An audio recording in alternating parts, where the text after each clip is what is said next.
Hello, this is Matt on the Moon Lambo channel. XRP is weird.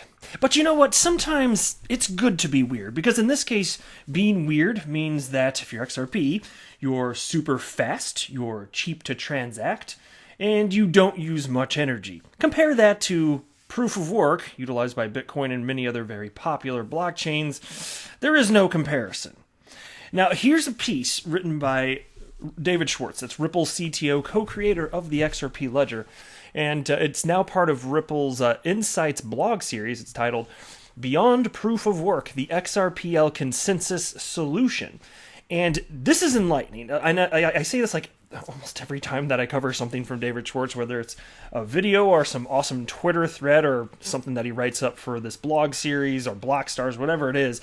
I love soaking up every ounce of perspective that I can from David Schwartz, because he's quite literally a genius, and he just has really gone through quite a bit of critical thinking exercises, it seems clear to me anyway, to arrive at the most logical conclusions that he possibly can.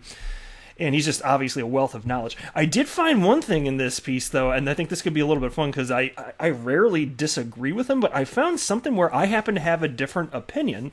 And maybe you'll agree with me, maybe you'll agree with David Schwartz. Either way is fine. I do love diversity of thought, but I want to share it with you, because I think he might be jumping the gun a little bit on one particular thing. But this should be good, fun to run through.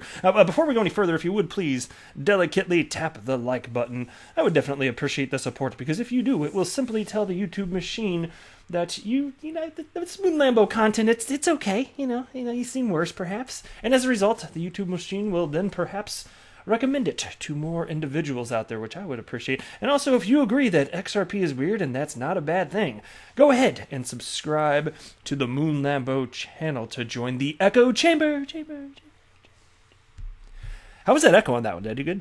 No? Oh, okay. All right. I want to share this too before jumping. I just found this fascinating. There's this tweet from Blockfolio.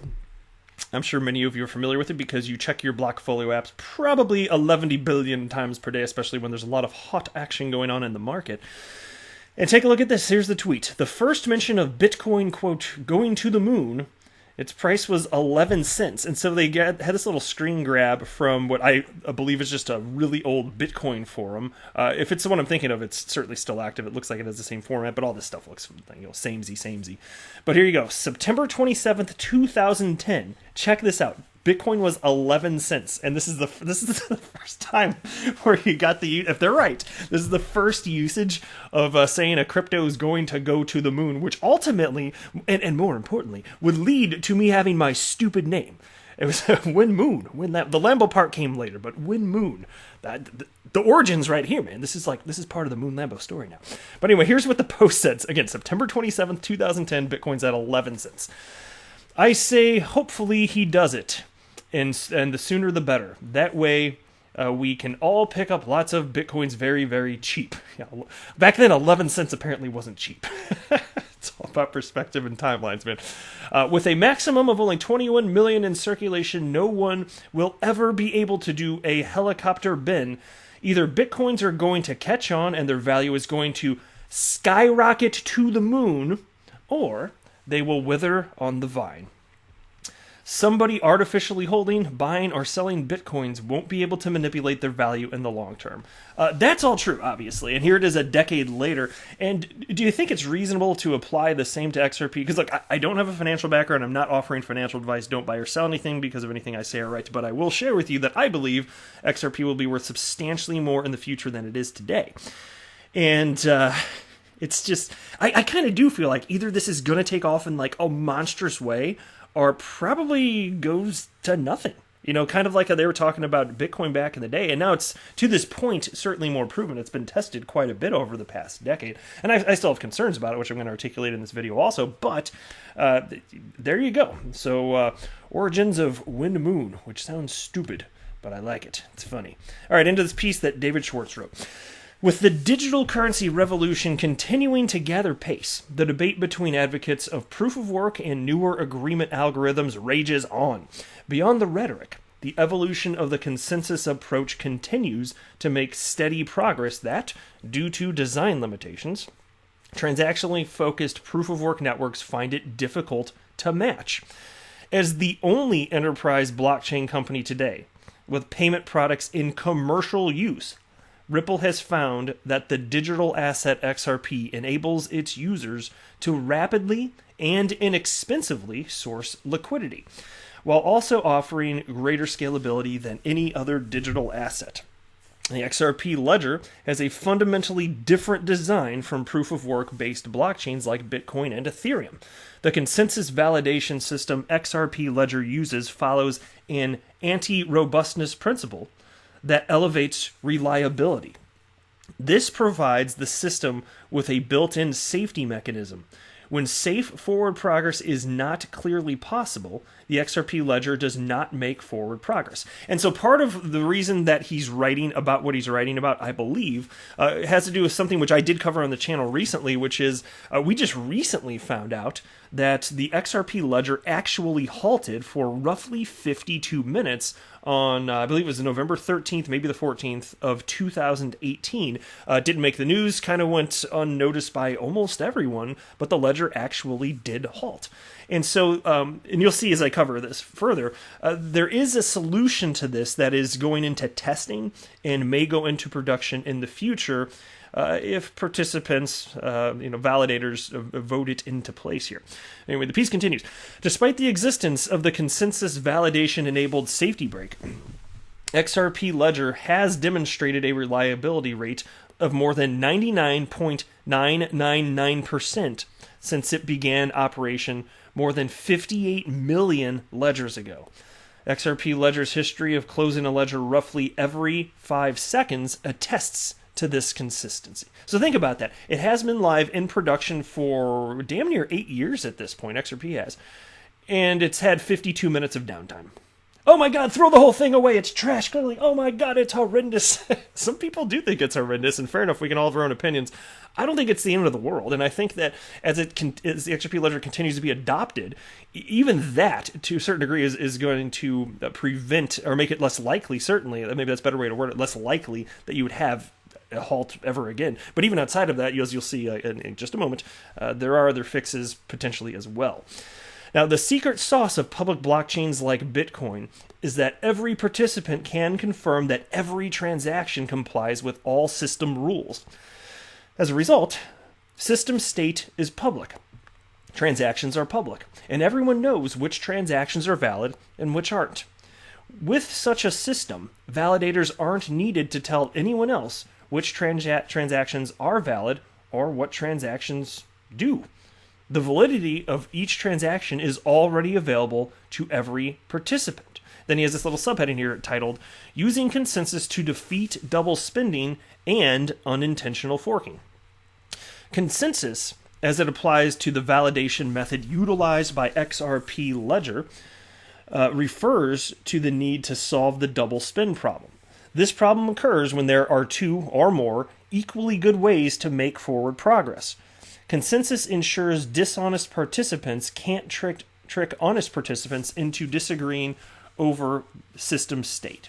And so it's this concept, hopefully that was clear enough, but just in case, it's just an idea of if you have an electronic currency, whether it's Bitcoin or XRP, whatever it is, and what if you have that, and let's say you have one XRP and you pay for something to Bob, you pay whatever you're purchasing, I don't know, maybe it's a silly hat, and you purchase the silly hat from Bob for 1 XRP, but at the same time you're sending out the same XRP to Shelly, and you're purchasing, I don't know, like a pack of bologna. I don't know, maybe she's got a pack of bologna, it looks tasty to you, something like that.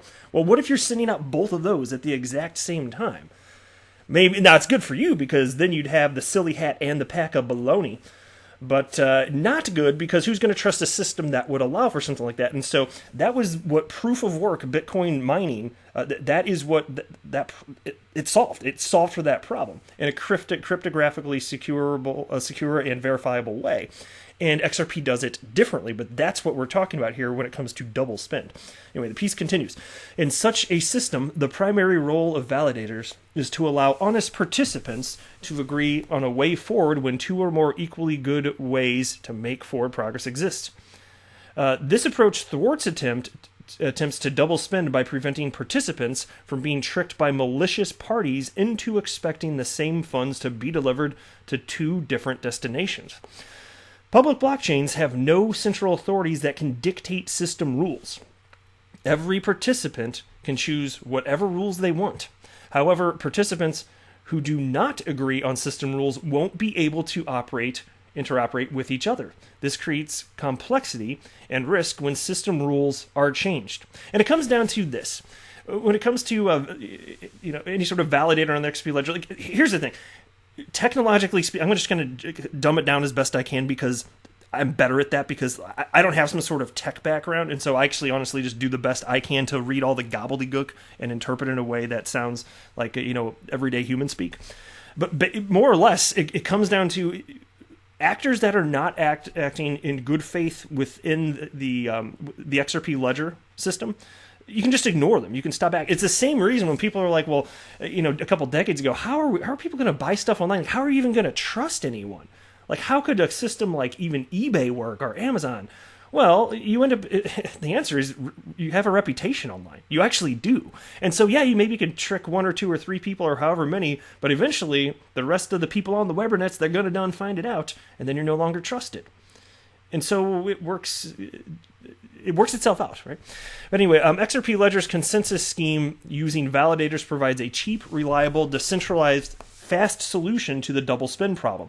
Its design also permits the network to be upgraded when participants agree to do so without the risk of accidental divergence. And then he has this subheading: consensus as a reliable, decentralized, energy-efficient solution.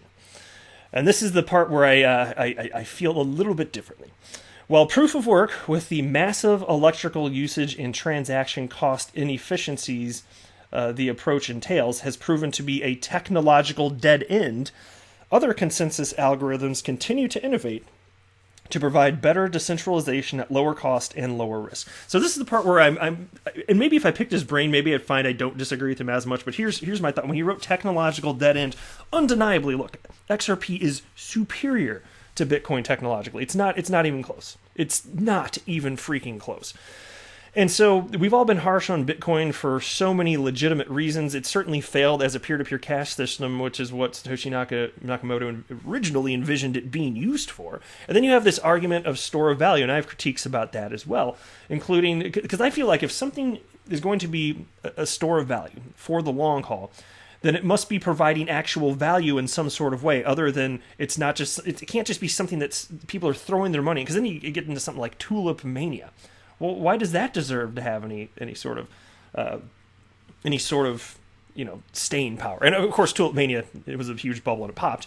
And as far as Bitcoin, I still acknowledge this, though maybe it is the case simply because it's the first. It was the first to come along with a solution for a form of quote unquote money, whether or not you consider it a currency, fine. I don't think it is, but it's not. You can't confiscate it. So like there is something there that's brand new. There really is, and you can articulate all sorts of reasons, but it doesn't do anything else. And so again, purely because it's the first, perhaps it has staying power. And so to that degree, when he says technological dead end, I sit here thinking, well, if you mean that it's a dead end, and it depends on what he means, like, are you long Bitcoin, are you short Bitcoin? It kind of depends, and that's why it'd be nice to pick his brain a little bit further, I suppose. But again, totally acknowledging that it's technologically inferior to pretty much everything that's come after it. Look at what the market has to say about that still. Like, the market disagrees. If you look at where market cap is, like, this is undeniable. The market says right now that Bitcoin is the greatest and the best, the most trustworthy, all this stuff. And if that weren't true, I don't think the money's there. Now, the market can be wrong. Markets can absolutely be wrong. But right now, it's that's where the money is. And so I don't think that it's proven. Now, and I've got all sorts of additional concerns I've voiced in terms of, like, what's going to happen the next time there's a parabolic rally. And fees, which in 2017 got up to like $50 or $60, right? Well, what happens if they end up going into the hundreds of dollars per transaction? Are people actually, market participants, going to say, yes, this is something I still want to utilize? That remains to be proven. Or, and maybe if the answer is no, well, what if there's success to be found with Lightning Network, and then that's no longer an issue? What if that happens? And so there are unknowns, and so that's why I personally am not going to, as much as I tease it, that's mostly because it's to give Bitcoin maxi trolls trouble because they make fun of XRP, and I just kind of jab back a little bit. I do like Bitcoin though, but is it actually a technological dead end if it's going to be used for hundreds of years perhaps or longer? Purely as a store of value because it was the first. Well, what if that happens? And I don't think we know yet. I mean, it's gone through so many hurdles, and the more passes, and then of course there's the whole issue of what if like the Chinese government, takes over the mining operations, and then it's got the Chinese government has 51% control. Would an attack such as that result in Bitcoin being ditched? Because look, first of all, it needs to be acknowledged that could happen. Second of all, if it happens, would it result in Bitcoin literally dying? That's actually a question mark. I mean, it's easy to jump to, well, yeah, look at that. What can we try? Well, I don't know, though. Like, what would happen? How would the way that miners operate, like, what would change? Perhaps something we couldn't even foresee that would make people be like, okay, maybe the price market rate relative to the United States dollars of Bitcoin, maybe it goes down if something like that happens, if it actually were. And again, it's all unlikely, but if it did happen, it's possible. Maybe the market price goes down, but maybe it somehow catches itself before completely being obliterated. So that's why, as much as I joke about it Bitcoin needing to be placed in a museum, I'm not quite ready to say it's literally a technological dead end if indeed it will have staying power as a store of value, which I must admit, it still sounds a little bit silly to me, just store of value for the sake of it. But I'm looking at the market and I'm saying, okay, if this is what the world wants, the world can have it. But there still absolutely are hurdles that's going to have to get through. And so that's my small little difference between what the way that I feel about it versus David Schwartz. It's not a monstrous difference, perhaps, but I get what he's saying in terms of what other solutions can Bitcoin really take care of. Well, in its current state, roughly nothing. So, in that sense, you could call it a technological dead end. That's why, maybe if I sat down and could magically sit and talk with him, maybe we'd find more common ground on that. I don't know for sure. I just thought I'd share it because it's rare for me to read something to David Schwartz and be like, hey, I don't exactly feel the same. So it's actually more fun when I find something like that because it almost never happens. But anyway, but he continued here.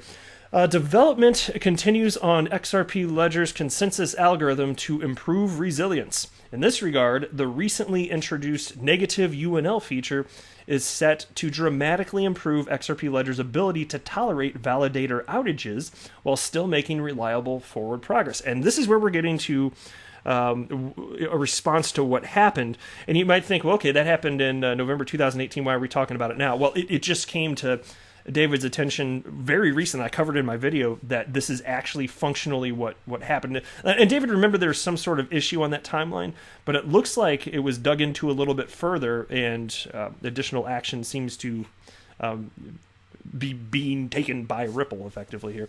But anyway, this feature proposes bolstering the liveness of the XRP Ledger network via functionality that enables servers to keep track of validators which have gone offline temporarily.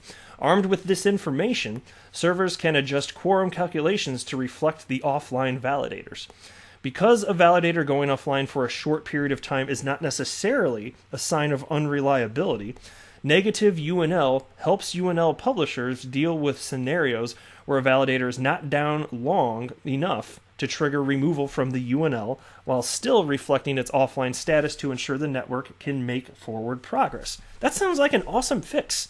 Just acknowledging that there are going to be blips with technology, and especially when you're talking about internet connectivity, because it might be meaningless. I mean, maybe it does mean something. Maybe it's gone forever, but it might be meaningless. So if you set a timer and be like, okay, are you coming back? Are you coming back? Because that's what it effectively sounds like to me, the way I'm reading this anyway. It sounds rather intelligent, so I hope in their testing they find this actually makes sense. And then here's how I wrapped it up. Ripple and others in the community will be conducting extensive public testing of the negative UNL feature on the XRP Ledger DevNet over the next few months. If this public testing meets all applicable requirements with regard to security, reliability, stability, and performance, an amendment to implement negative UNL functionality could be introduced for quorum review in a future version 2.0 release. Progress, my friends, onward. Yep, XRP is weird, and I like it. That's it for this video. I am not a financial advisor. Do not buy or sell anything because of anything that I say or write. That would be a very, very, very bad idea. Until next time, to the moon, Lambo!